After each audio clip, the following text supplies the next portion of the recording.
Welcome to the Standard Deviations podcast, presented by Orion Advisor Solutions and hosted by Dr. Daniel Crosby, Orion's Chief Behavioral Officer and New York Times best-selling author. Each week, Dr. Crosby interviews a fascinating new guest on a range of compelling topics, from literature to psychology to financial wellness. To learn more about Dr. Crosby's behavioral finance work at Orion, visit www.orion.com. Hello and welcome to the Standard Deviations podcast. I am your host, Dr. Daniel Crosby, here today on a special solo episode of Standard Deviations. Longtime listeners of the show will know that this began as a solo podcast.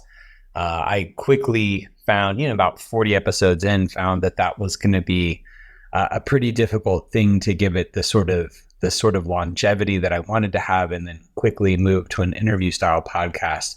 For those of you who have been with me from the beginning, you know that this started as a solo show, moved to an interview style show. And from time to time, I still grab the mic without a guest and try and kind of tell you what's been on my mind. And that's what I want to do today. And specifically, I want to talk about why I think the future of our industry, and really the future of the world in many respects, is behavioral. And why the human first ideas that we talk about on this show are really, really going to be the future. I'm going to break this down into two sort of specific parts. The first will be the what, and the second will be the how. Because I think that human first ideas are what our clients want to talk about. I'm going to try and make the case for you that certain cultural, civic, political, religious movements are afoot that mean that the ideas of human first and behavioral first advice are going to be very top of mind for your clients. And secondly, I think that human first design is going to lead to simple solutions to complex problems. So those are the 2 points I'm going to try to make with you today. And we'll start with the what. So many of you have probably heard the Thomas Hobbes quote that life was poor, nasty, brutish, and short. And when people quote this, they usually assume that it was talking about Hobbes' description of what life was like in the 17th century. It's actually not. He was actually talking about the absence of good government, what life was like in the absence of good government.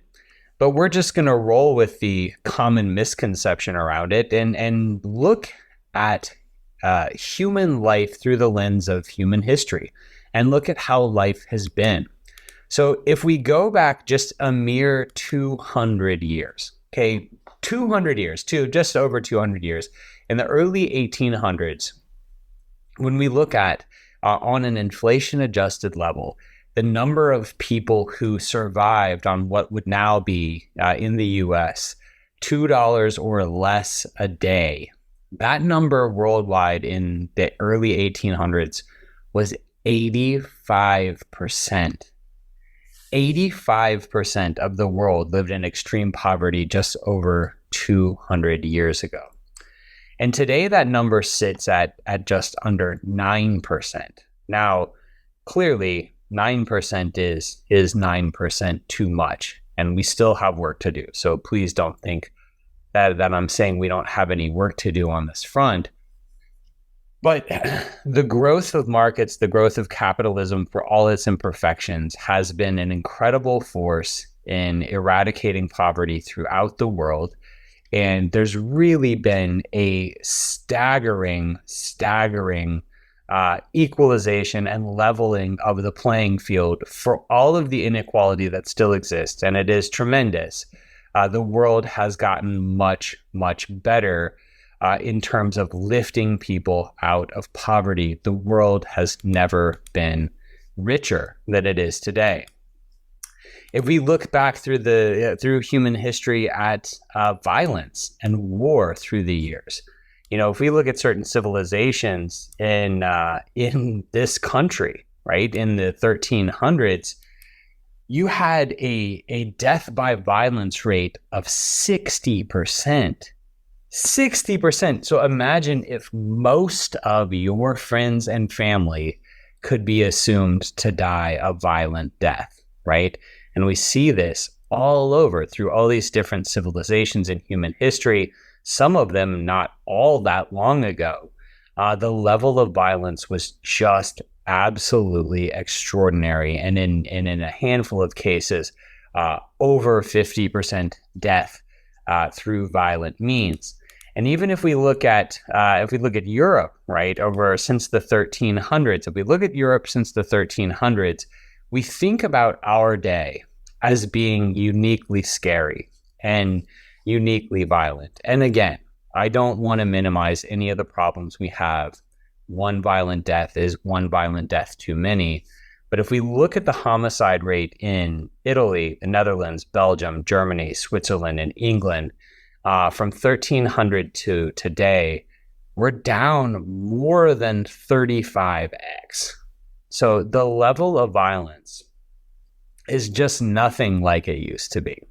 And for all the scary things that are legitimately scary in our world today, not only has the world never been richer, the world has never been safer. And because of these factors, and because of advancements in health, we see, of course, a real lengthening of the human lifespan. So in every continent in the world, except for Africa, Africa is just over 60 years now, life expectancy. Every other continent in the world is well above 70. And if you look at that, in the 1770s, we had 3 continents below 30 and none above 35 in terms of life expectancy. So again, just, 250 years ago, you could be expected to live, 35, 40 years versus the 80 that we expect to get today. So again, the world has never been richer. The world has never been safer. The world has never been healthier. And for all the problems that we face today, I think sometimes that we forget the enormous strides that we have made. But I want you to sort of picture, it's a podcast. You can't see this slide I've got in front of me. But I want you to kind of picture now Maslow's hierarchy from your Psych 100 class. Because when you look at the base of that pyramid, it's got things like physiological needs and safety needs. And there are parts of the world where these are still regularly unmet. And we need to continue to fight and struggle to make sure that that is righted. But in most of the developed world, there's not a whole lot of people whose safety needs and whose physiological needs are regularly unmet. And certainly among the clientele that we serve, the number of folks who have worries about, day-to-day worries about their safety and about having enough water and enough food and a warm enough house, this is a vanishingly small number of people. And so keeping this Maslow's hierarchy in mind, the base of the pyramid, we have kind of ticked that box now as a society. But what has happened is that our problems have moved upstream. Our problems now, where for millennia, the human struggle was a struggle for safety, right? A struggle against sickness, a struggle for safety, a struggle against violence, a struggle against hunger. We've largely eradicated these worries, but our problems aren't gone. They've just shifted in focus. Now, if you move up that Maslow's hierarchy, of course, you have things like love and belonging, self-esteem, and self-actualization. And you're beginning to see that these are the kind of clients that we have and our clients have. Think about the obesity epidemic across the world, and especially problematic in this country. In this country, obesity has supplanted hunger as a huge problem. Now, worldwide, we now create, food-wise, we create more than 2,000 calories per person per day. So worldwide, there is enough food for every man, woman, and child to have all the food that they will ever need. Now, it's not always equally distributed, and hunger is still a real problem. but we are really moving quickly towards having solved this problem. But into the place where hunger once reigned supreme as this huge problem, we have more deaths now from excessive food than from lack of food by an order of magnitude. Think about want. Again, 85% of the world was living in backbreaking poverty just a few hundred years ago. Well, now there's a great deal more affluence. That affluence is more spread more equally. But into that vacuum has stepped greed. Greed has now replaced want. So in the Laws of Wealth, I talk about the results of a Gallup study that looked at people across income brackets from I think about $50,000 a year to $500,000 a year. And they look at these income brackets and they ask you, how much do you need to be happy? Like, how much money would you need to make a year to be happy? And what they consistently found was that the number needed to be happy was, in every case, 1 to 2 brackets above where they were now. So the people who made $50,000 a year needed $75,000 to be happy, and the people who made $150 a year needed $200, and the people who made $500 needed to make $750, right? And so wherever you were along that continuum, it was never enough. Where once there was global want, now there is an epidemic of dissatisfaction.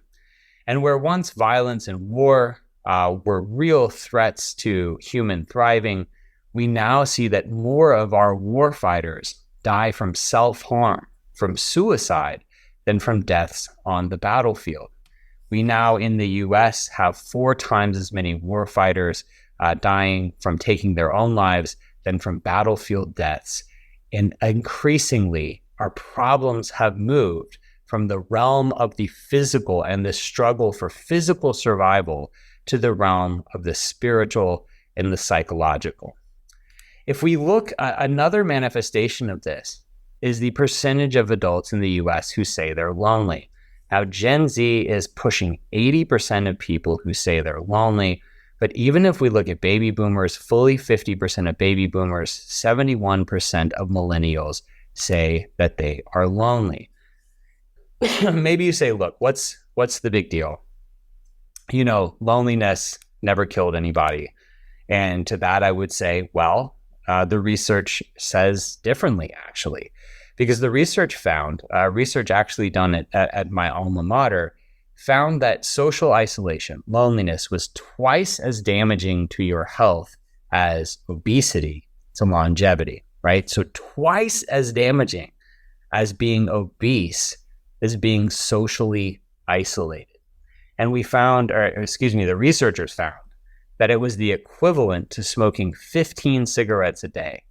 So being lonely is the same as smoking 15 cigarettes a day. So I hope I've painted the picture for you somewhat now, right? For much of human history, we were tooth and claw fighting for survival, and we got there. But once we got to this place of relative ease and comfort and wealth and safety, we found ourselves with a new basket of problems that were largely psychological, right? And so you're seeing this reflected now very directly in data in our industry. You know, Accenture came out with this study last year that asked people, what do you want out of your relationship with your financial advisor? The number one answer was someone who gets me. The number 2 answer was someone with whom I share values. And the number 3 answer was someone I can hang out with socially, right? It's fascinating to think about this. This is people, what they are looking for in a financial advisor. And they're looking to be listened to be understood, and to be connected with, right? They're not looking for advice on muni bonds or a forecast for the S&P. They want a friend who knows about money. So in a very real sense, right, being able to address these psychological needs that I've outlined is why we get hired. It's how we get hired and how we get selected by our clients. But it's not just how we get hired, it's actually how we get retained as well. So there's a study from a couple years back that looked at why folks fire their advisors. When an advisor gets fired, why are they fired? And the study found that 87% of the time, it was a relational flaw, right? It wasn't investment performance. That was only 13% of the time. 87% of the time, it was a bad connection, a bad relationship, a lack of rapport. So relationships are why we get hired. Relationships are why we get retained. And dare I say, relationships are how we add the most value. So in 2016, Merrill Lynch did a meta-analysis of 10 different studies, 10 different studies that I'm looking at here, that looked at ways in which advisors add value. And it looked at things like asset allocation, tax management, product allocation, rebalancing, right?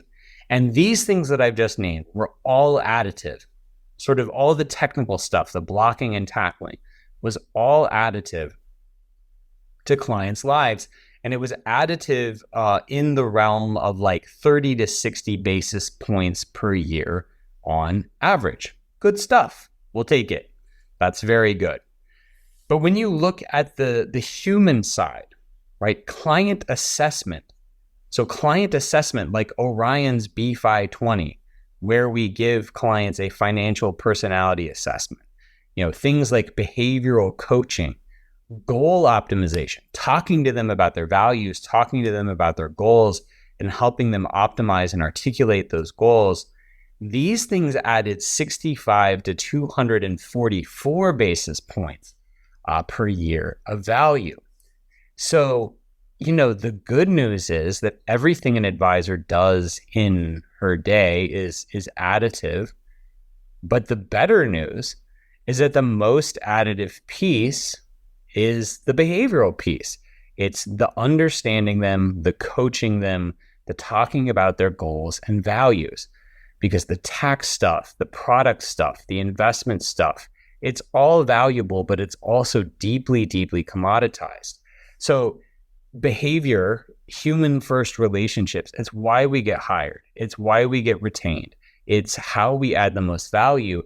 And you see these sort of gaudy numbers, right? Like the Canadian Value of Advice study that found that those who had worked with an advisor for 15 years or more had 2.7 times the wealth of their no advice peers, even when you normalize for different things like income and things like that.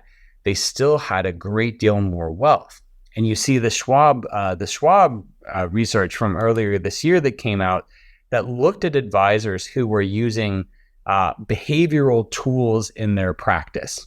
And they saw 3.3 times the internal asset flows of advisors who were not using behavioral finance tools in their practice, right? It's why we get hired. It's why we get retained. It's how we add value. Value that is so tremendous sometimes that the numbers don't even seem real. So if all of this stuff is important, if the human stuff is so instrumental, all of it begs the question, how are we doing as an industry? Right? Like if this is all so important, how are we doing as an industry? And the answer, I got to be honest, is the research suggests not that great. Because a 2018 study called The Secret Financial Lives of Americans talked to folks who were working with an advisor. And they asked them, hey, do you feel like you have someone you can go to talk about tough money stuff? Again, this is people who have an advisor, who are working with an advisor. 64% of them said, no, I have nobody that I feel I can go to talk about my money. Even though I'm paying my advisor, whatever the number is, 1% of my net worth every year, I've got no one to talk to. And you go to the Edelman Trust Barometer that looks at different industries and how well trusted they are, right? And we see that consistently, financial services is right at the bottom of the barrel. In the most recent survey, we were buoyed only by social media. Only social media was lower, and I think that's really, really, really poor company for us to find ourselves in. So, hopefully a few minutes in now, you have been convinced of my first point, which is the what.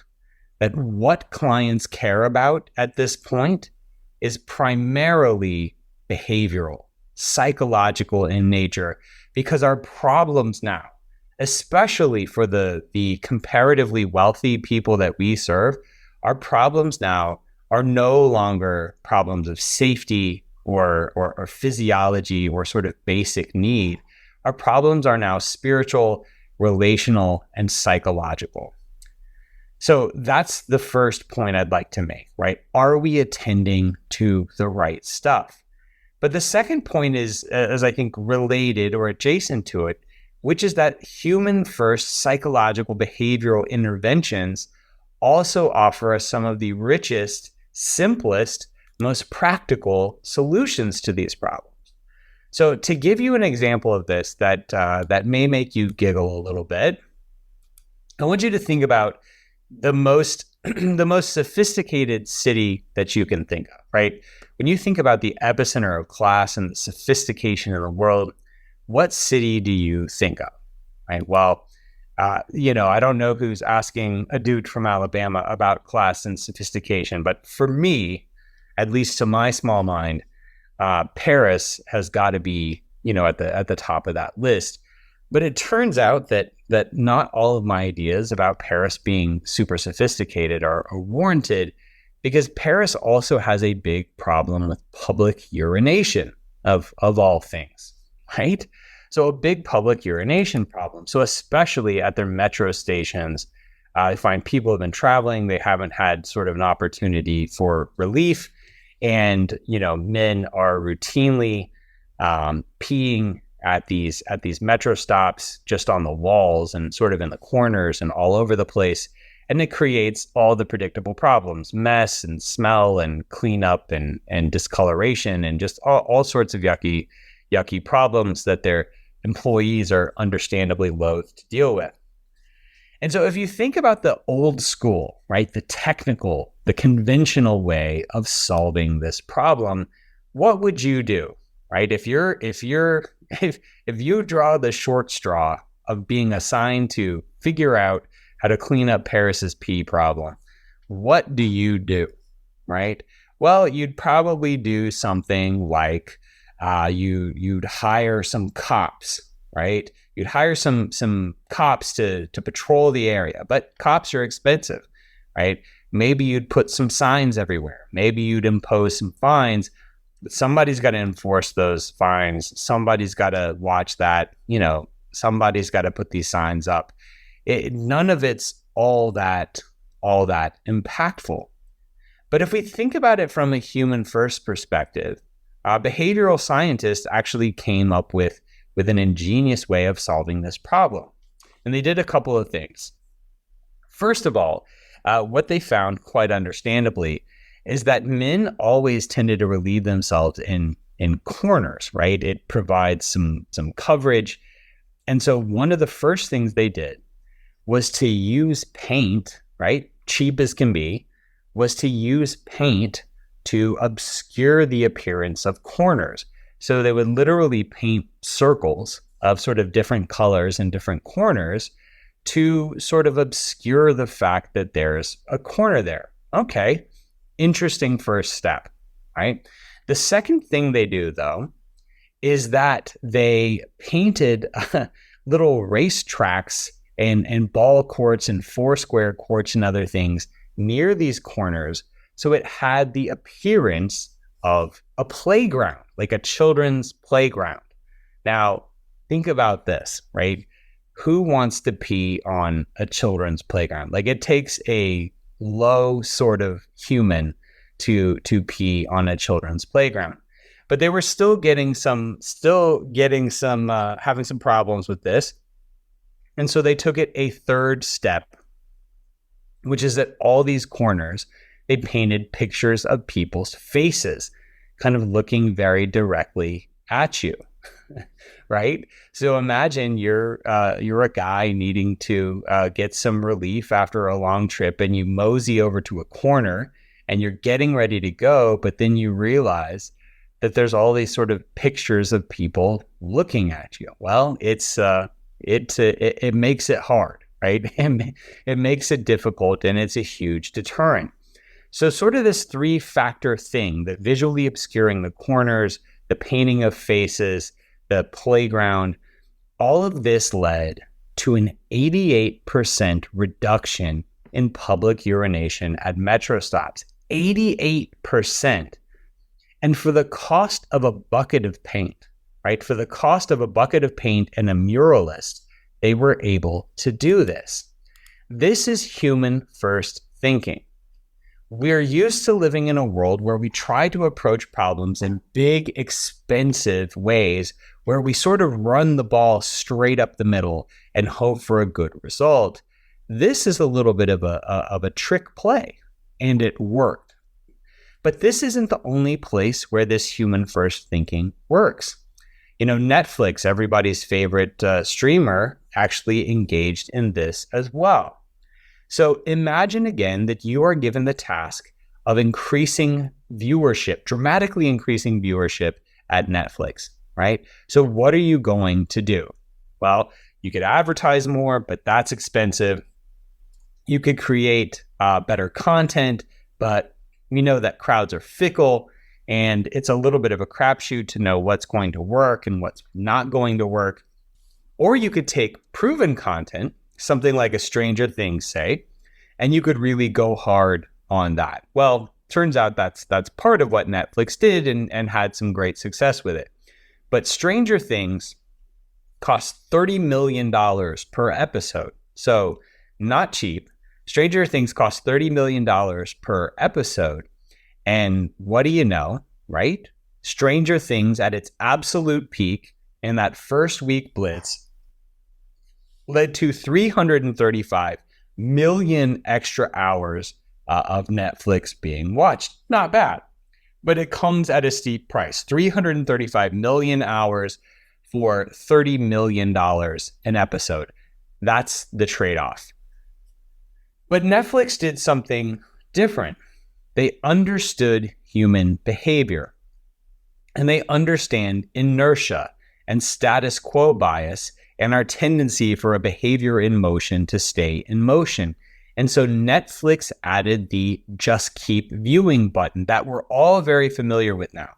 That when you're watching a show and that show concludes, the little loading bar comes on and it says, we're going to the next episode in 5, 4, 3, 2, here we go, right? Whereas before you had to opt in to select that next episode.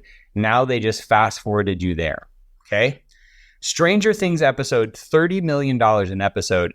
This little button probably cost Netflix a long weekend of development, a couple of bags of Doritos, and some Little Caesars hot and readies for the engineers on staff, right?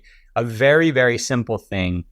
This thing has increased viewership by 1 billion extra hours per week, right? 1 billion extra hours per week forever by attending to this human first way of thinking. By rather than thinking in this old, stodgy, technical way of running the ball straight up the gut, they've gone around, they've tried the trick play, and it's worked. Now imagine you work at Volvo. You work with one of the safest car manufacturers in the world. Your whole reputation is around safety. And you are tasked with making Volvos even more safe than they already are. Would you invest in better technology, right? Better lane shift sensors? Would you get better airbags? Again, all of that stuff can work, but it's all kind of been done, and it's all very expensive and time consuming and easily imitated.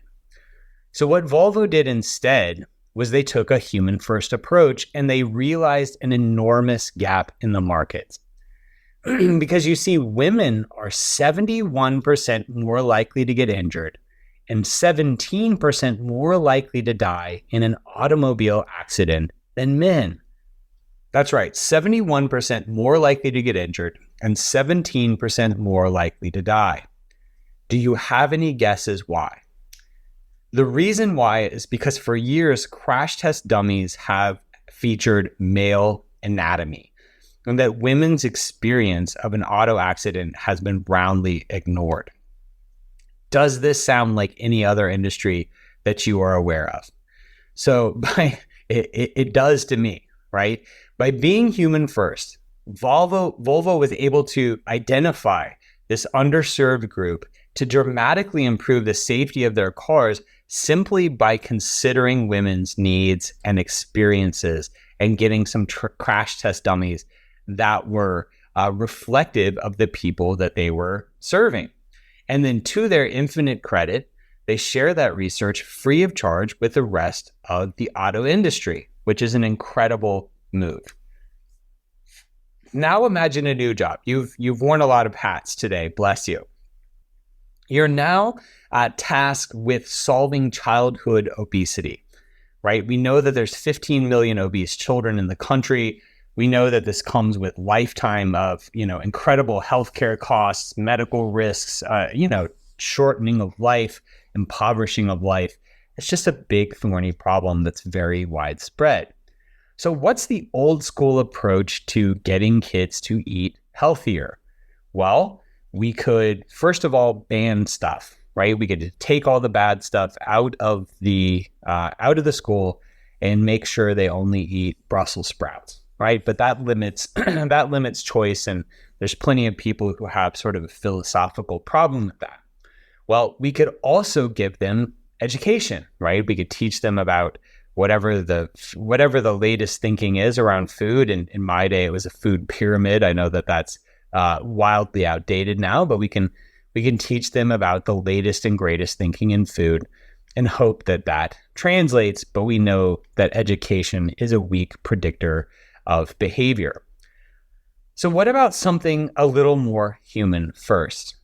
Something as simple as reordering the food so that the healthy stuff comes first. So that when a hungry kid hits that line, the first thing they load their plate with is an apple or a salad or some carrots. And that by the way they work, that by the time they work to the end of that line, now we have the more fattening, the more sugary, the more rich options available to them. But by that time, the tray is already sort of well loaded, and so they tended to get less. The simple act of reordering the food, right? Not banning anything, not educating anyone on anything. The simple act of reordering the food increased healthy food intake by 30%. Incredible to think about. Now you are a policeman or a policewoman charged with keeping peace in London. Because in 2011, after a series of riots erupted in London after the shooting of a black man during an intelligence-led vehicle stop. So the riots led to 5 deaths, 16 serious injuries, hundreds and hundreds of arrests, thousands of individual crimes, and $200 million worth of damage. But even after the intensity of the original riots had sort of gone away, crime in affected areas remained high, and vulnerable communities of color were the most at risk. So what would the old school response to this be? What would the technical response be to this? More cameras, more cops, more force.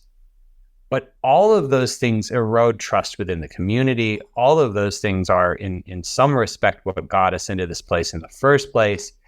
And so the human first thinker approaches it from a different perspective and says, how could we think more simply and just a little bit different? The human first thinkers did this. They took pictures of local babies that were reflective of the races and cultures of the people in those communities. And they took pictures of those babies and they painted them on the metal grates that shop owners slide down as a security measure over their bodegas and their storefronts at the end of the day. So think about that metal grating that protects sort of a city shop, slides down in front of the glass. And they painted these with pictures of the beautiful babies of these different boroughs where they were making these interventions. Would you believe that just painting demographically representative pictures of cute babies on these shops completely eradicated vandalism and dropped all crime in the area by 18%? Again, a can of paint, an evening worth of painting, and a little imagination got rid of the vandalism and dropped all crime in the area by 18%. The final example I'll give is human first thinking that is saving lives in South Africa and India.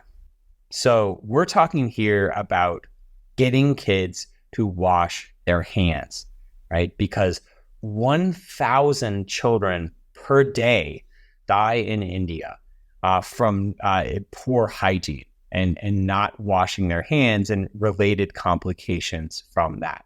Now, what's the old school approach here, right? If you want kids to wash your hands, you watch them, you hover over them like a hawk, you fuss at them, you punish them if they don't, you educate them, right?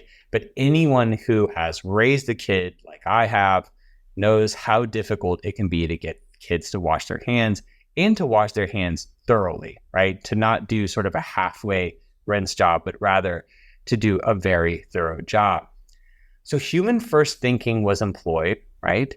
And it used something that kids already wanted, toys, and it aligned it with what they needed, which was to clean their hands.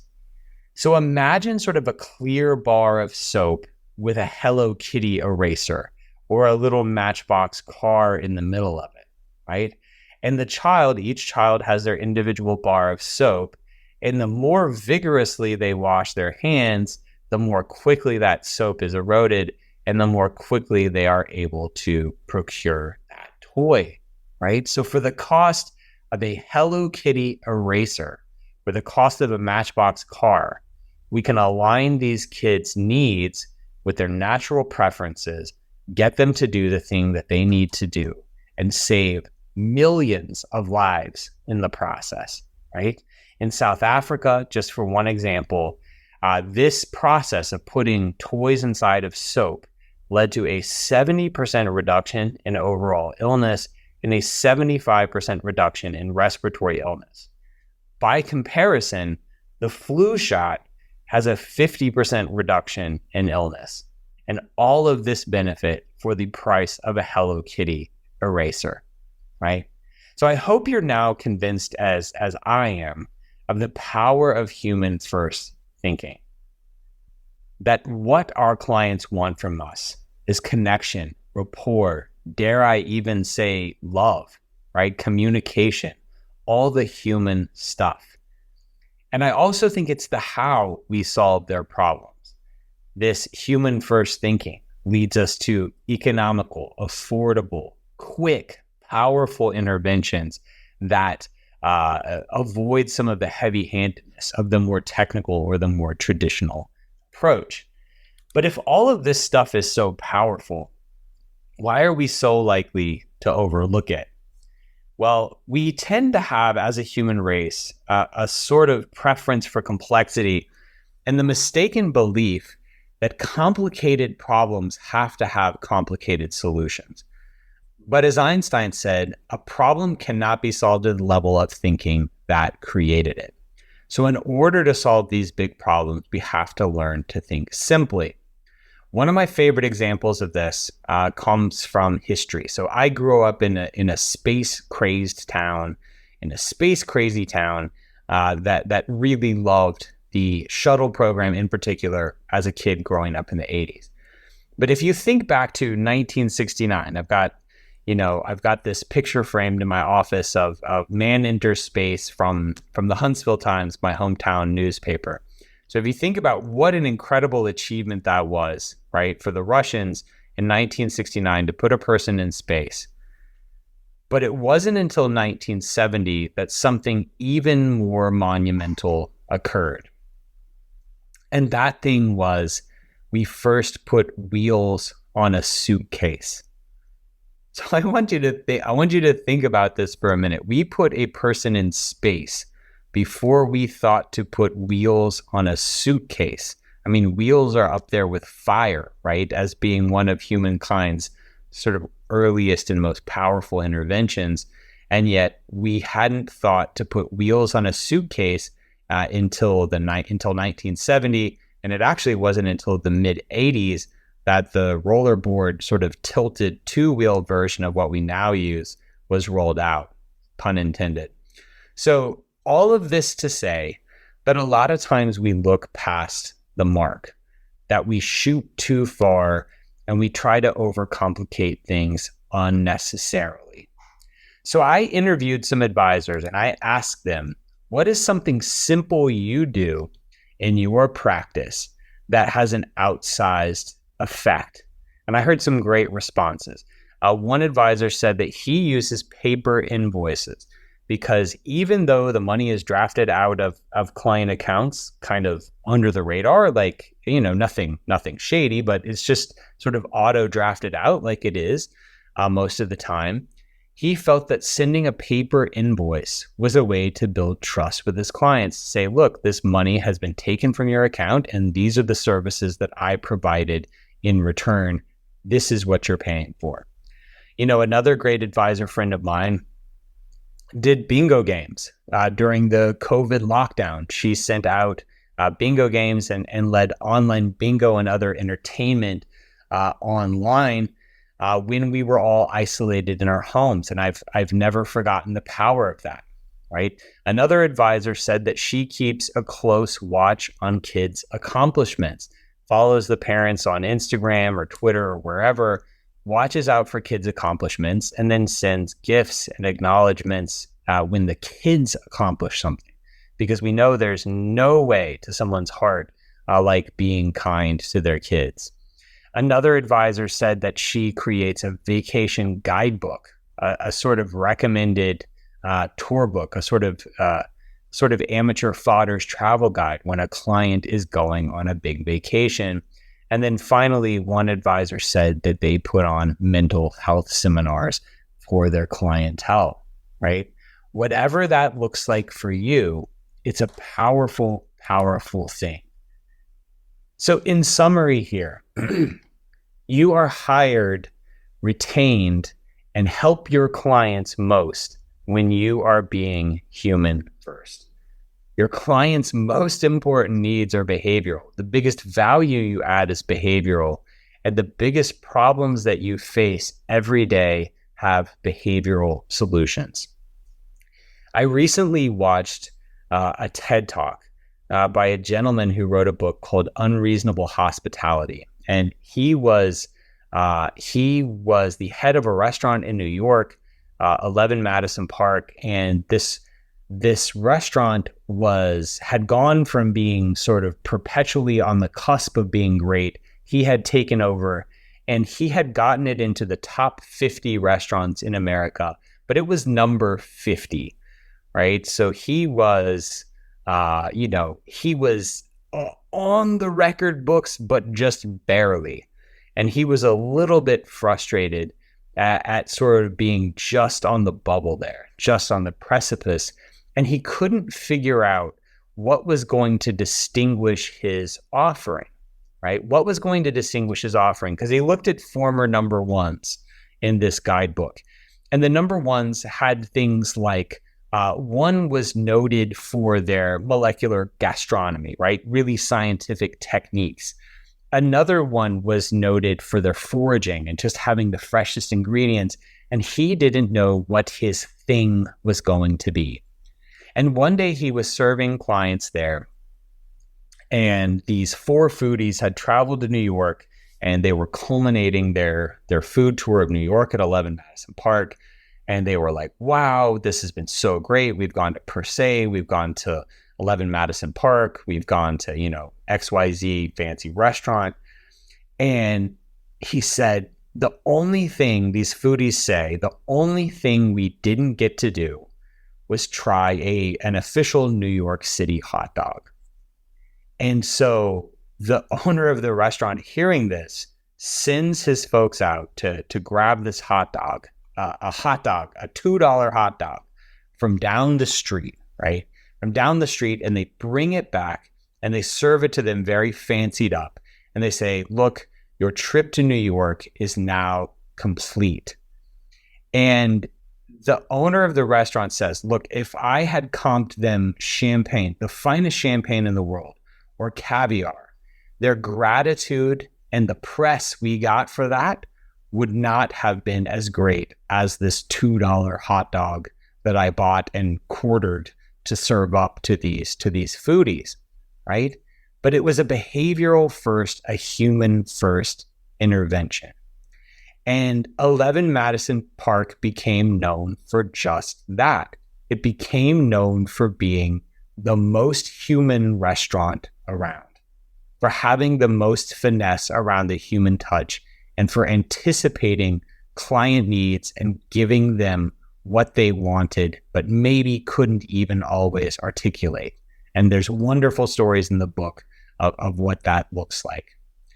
I'll close with a quote from Viktor Frankl, who says that ever more people have the means to live, but no meaning to live for. And I think this is what this conversation is all about. We are living through a point in human history that is uniquely healthy, uniquely affluent, uniquely safe, but also uniquely disconnected and lonely. And your job as an advisor is to solve for that what and that how with a human first touch, to be looking for that $2 hot dog. What is that $2 hot dog for your practice, for your business, where you can apply these human first ideas to serve your clients, to help them figure out that why, and to find simple, creative ways for them to achieve it and really get true, deep, meaningful satisfaction and true wealth. So I hope you've enjoyed my soapbox for today. We'll be back soon with another guest, and I appreciate you as always listening to Standard Deviations. By way of a quick housekeeping item, my new book, The Soul of Wealth, is now in editing. I hope you will get your Amazon pre-order finger ready for that, because I think it's just going to be fantastic. If you're a fan of the show, I think you'll love it. It's 50 sort of short reflections on money and meaning that I think you'll really enjoy. And for any of you who haven't read The Laws of Wealth or The Behavioral Investor yet, I would really encourage you to jump in and do that as sort of an appetizer for The Soul of Wealth, which is to come. Thank you, as always, for listening to Standard Deviations. If you haven't yet, we always really appreciate positive reviews and leaving a little comment or a like there, or sharing an episode. It's how we get the word out, and it's deeply, deeply appreciated. Signing off. We'll see you next time. Thanks for tuning in to Standard Deviations. If you can't wait till next week for more behavioral finance insights, visit www.orion.com. All opinions expressed by Dr. Daniel Crosby and podcast guests are solely their own opinions and do not reflect the opinion of or endorsement by Orion and its affiliates, subsidiaries, and employees. This podcast is for informational purposes only and should not be relied upon as a basis for legal, tax, and investment decisions. The opinions are based upon information the participants consider reliable.